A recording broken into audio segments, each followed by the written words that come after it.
Over the years as a pastor, I've counseled several people who were single and looking to be in a relationship, but for whatever reason had trouble finding someone to date who shared their Christian convictions. In the process, they meet someone who seems to check every other box. There's the attraction, chemistry, and conversation. You seem to get along great, but they're not really serious about religion, and in particular about a relationship with Jesus. Can I be a Christian and date a non-believer?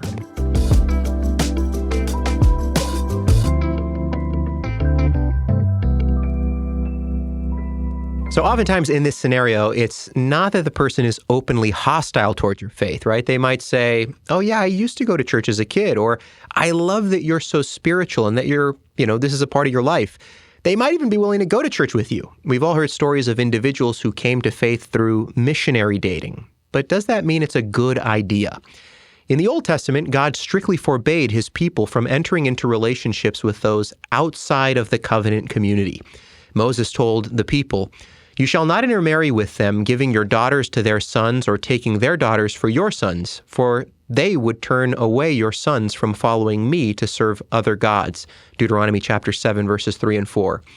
This prohibition was about avoiding idolatry. In Israel's history, relationships with foreign women often led to apostasy. For example, in Numbers 25, Israel began to worship Baal after relationships with Moabite women, resulting in a plague.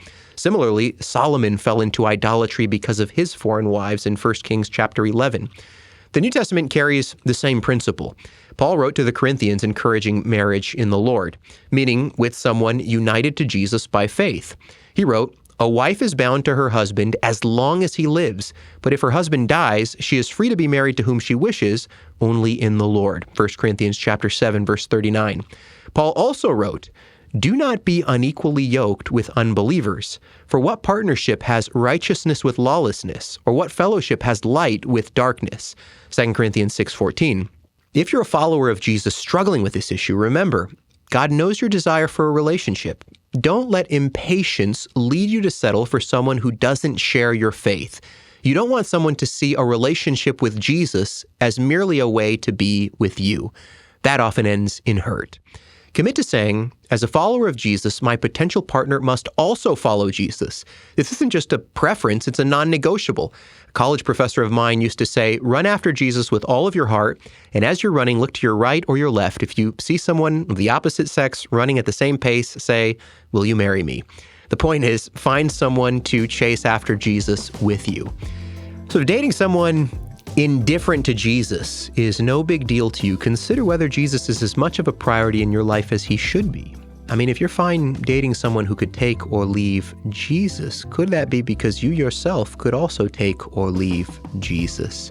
This is so important for us as followers of Christ. There are those warnings that we see throughout the Scripture, the Old and the New Testament, because God is jealous for his people, and he's jealous for you.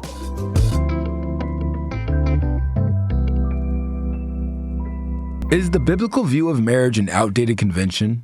Or does it actually lead to human flourishing? In our short book, Why Would Anyone Get Married?, Dr. David Ayers seeks to answer this very question.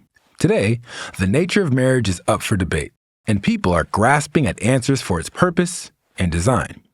Now more than ever, Christians should be able to answer the difficult questions about the purpose of marriage. Get your free copy today while supplies last at solamedia.org/offers. That's solamedia.org/offers.